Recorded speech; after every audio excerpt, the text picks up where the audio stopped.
will ever, the learning experience I got from mile 70 to mile 101, 'cause that's what I ended up getting, changed my life forever. I thought I had gone through all these different crucibles in my life, and I thought I was at the pinnacle of mental toughness, as they call it, mental toughness, whatever. You know, mental toughness is a lifestyle. Yeah. It's not a class.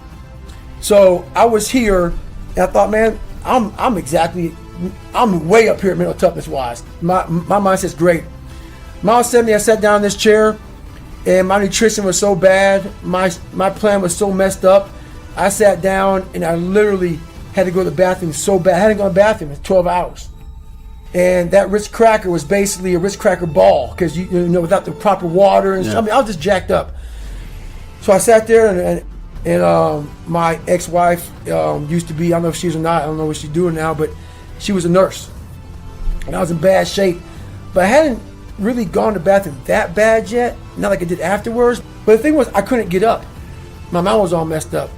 But one thing I realized that we get so anxious, and in that 1 or 2 or 3 seconds, called the 1 second decision, you seize up, but you flood the compartment, which is your brain, of all this shit. The what ifs, oh my God, you spaz out, and then you quit, and then once you quit, you regret it. Happens all the time in Hell Week. 130 hours, you get in the first hour, they freeze your ass off, and you can't comprehend 130 hours of the shit. You're freezing. You're not going to go home that night. You're not going to Island Pasta to get the pasta meal that night. Your ass is mine, and you can't handle it. So I started just learning these processes of calming my brain down. I'm in the worst shape of my entire life. I've gone 70 miles. I've never gone past 20 miles. I'm horrible. It's a great rewarding feeling, but it's also a feeling of the worst pain I've had in my life. My feet are broken. I'm messed up bad, and I had to take this big pile of shit and slowly start to compartmentalize what was in front of me. And the first thing was, you can't stand up. Your blood pressure's messed up, so you can't go another 30 miles unless you be able to stand up. Fix that. I got around those issues. I was able to stand up, got on the track again, and I was barely making it on the track. And then this is what changed my life to this day. I can't really imagine anything ever topping it. At mile 81, my ex-wife looked at me and she said, you're not going to, we're not going to make this time, because I was going like a 30-some minute miles, barely getting around the track. The shape I was in at mile 70 was the worst shape of my life. I can't say it enough.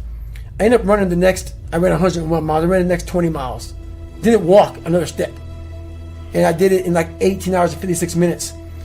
And what I believe happened to me is when my mind, body, spirit, everything, for the first time, and it's never happened again since that time, everything really connected. When my mind knew he's not going to quit this race. Non-negotiable. I gave myself no way out.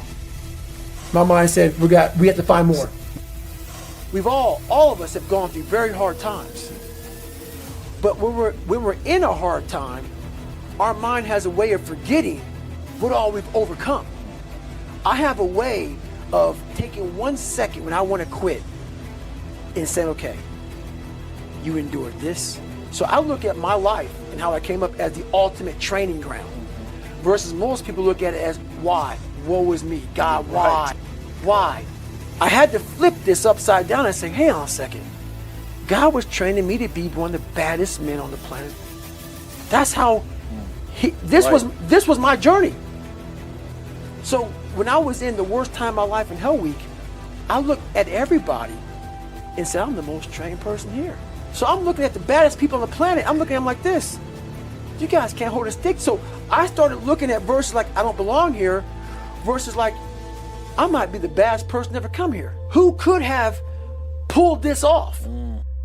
Who could have been given a sewer to live in their mind and say, okay, at birth, I'm gonna put you in the worst place on the planet Earth, and let me see if you can go to the top of the mountain with nothing.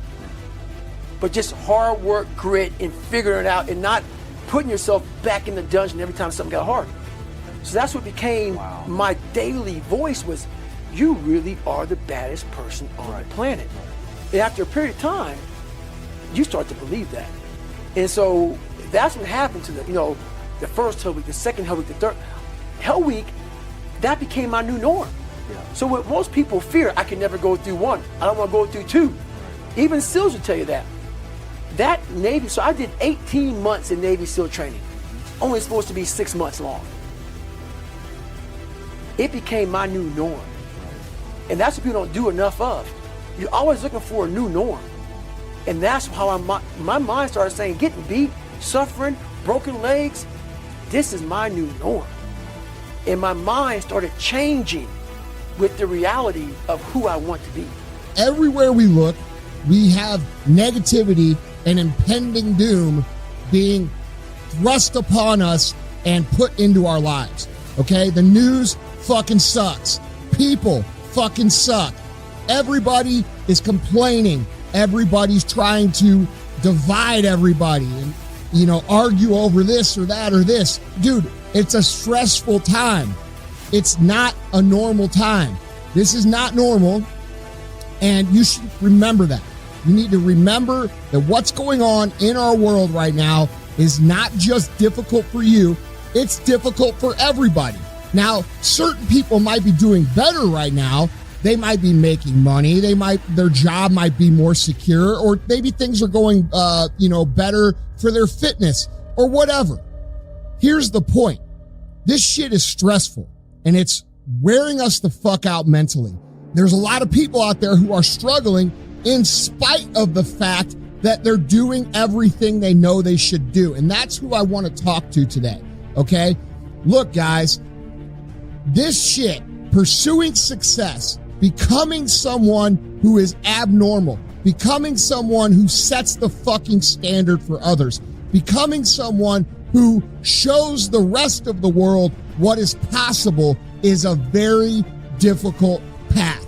You are going to have people shit on you. You are going to have unexpected circumstances arise. You are going to have the government fucking shut the country down. You are going to have all these things that you never fucking counted on come and smack you in the face over and over and over again. This is just part of being on that path.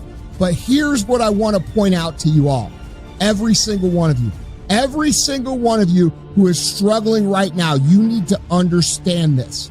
What you're going through right now is necessary. What do you mean it's necessary? It's necessary because what's happening right now is you are forging the fucking skills. You are forging the determination. You are forging the grit. You are forging the fortitude. You are forging all the fucking things that nobody else is gaining.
When everybody else is falling off.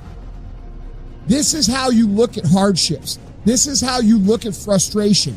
You look at it as a tool that's teaching you lessons that are going to become valuable to you, maybe tomorrow, but for sure in the near future. And other motherfuckers are not going to have them because they're not willing to push on.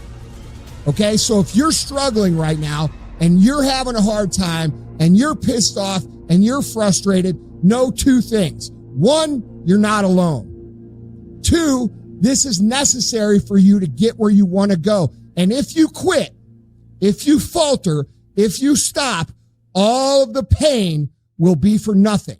And you need to remember that.